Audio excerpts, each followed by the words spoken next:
Have you ever watched a child snatch a toy, push another child, refuse to share, lie without hesitation, or boss other kids around, and wondered, why is my child doing this? And even more confusing, your child behaves nicely at home, but around other kids, they suddenly become a different person. That is where most parents get stuck. Because the truth is, kids usually do not misbehave with other kids because they are bad. They misbehave because they are overwhelmed, underdeveloped, emotionally triggered, or trying to protect something they do not know how to explain. And once you understand the psychology behind it, the behavior starts making sense. So let us break down the 5 most common ways kids misbehave with other kids. 1. Snatching toys and refusing to wait. 2. Pushing, hitting, or hurting. 3. Refusing to share or acting possessive. 4. Lying, blaming, or denying. 5. Controlling, excluding, or bossing others. Now let's go one by one.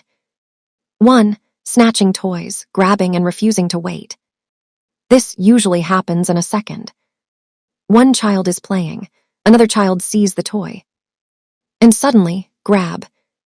No asking, no waiting, no thinking, just action. To adults, this looks selfish. But for a young child, it is often impulse. Their brain is still learning self-control.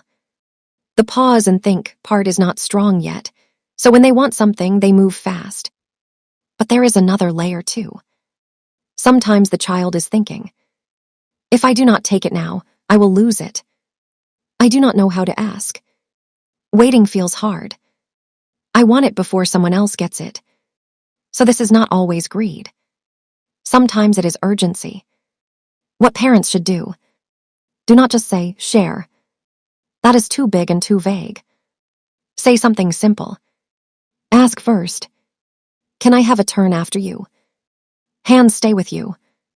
And if your child pauses before grabbing, even for 1 second, notice that. That pause is growth. 2. Pushing, hitting, or hurting other children. This is the one that scares parents the most. A child gets upset, and then pushes, hits, kicks, or scratches. And immediately, parents think, my child is aggressive. But often, the truth is simpler. The child is overwhelmed. They may be angry, frustrated, overstimulated, embarrassed, or unable to find the right words, so the feeling comes out through the body. Hitting is not usually strategy. It is overflow. And sometimes, children learn this behavior by watching adults. If they see yelling, force, or harsh reactions, they may copy that style of conflict. What parents should do: stop it immediately, calmly, and clearly. Say, I won't let you hurt. Then later, teach the replacement. Say stop. Move away. Ask for help.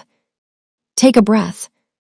Do not try to give a long lecture in the middle of the meltdown. A child in that state cannot learn much. First, stop the behavior. Then teach the skill. 3. Refusing to share, saying no, or acting possessive. This one makes parents feel embarrassed. Your child says, no, mine.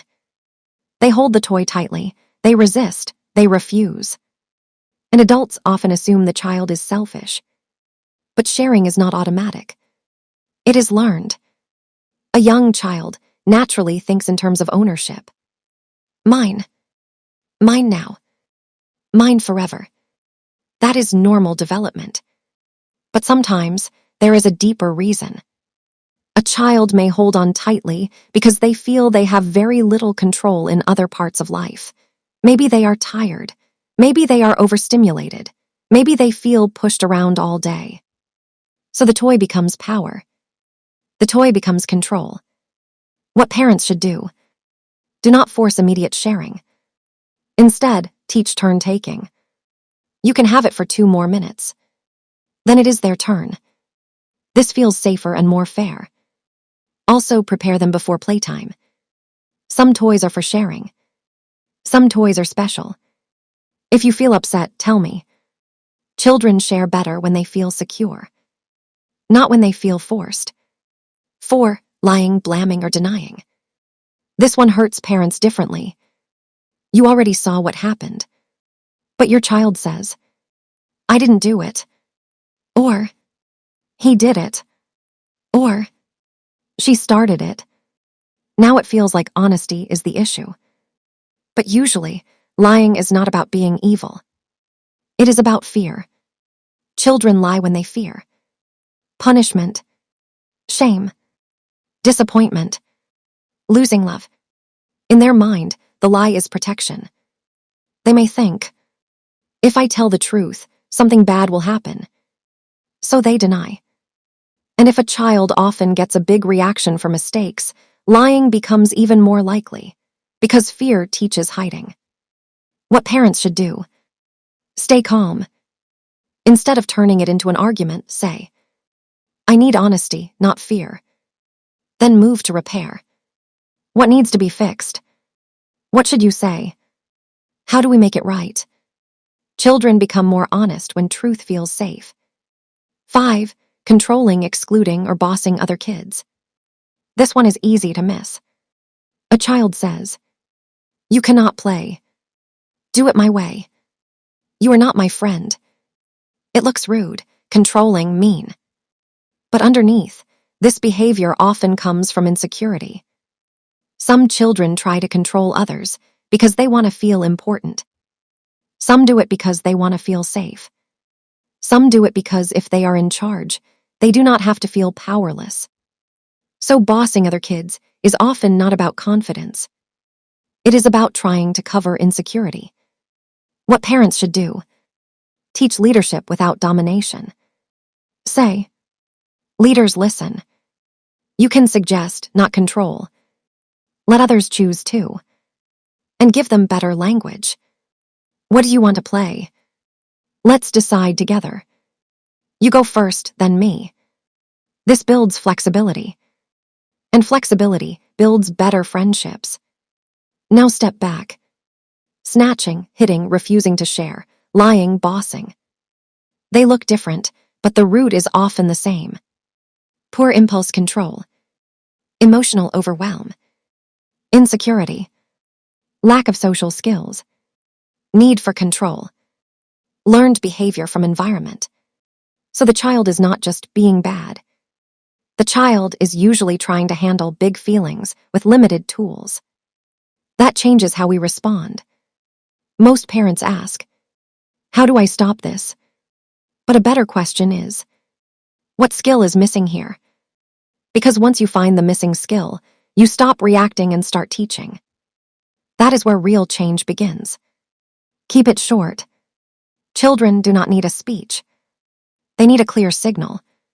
Say, I won't let you hurt. Use words. Tell me what you wanted. We'll fix this. You are upset, but this is not okay. Short, calm, repeated consistently. That works far better than yelling or shamming. So the next time your child misbehaves with another child, pause before labeling them. Because behind the grabbing, hitting, lying, refusing, or bossing is not a bad child. It is a child learning how to manage emotions, relationships, and limits. And your response teaches them one of two things: I am bad, or I can learn better. That choice matters, because it shapes not just behavior, it shapes identity.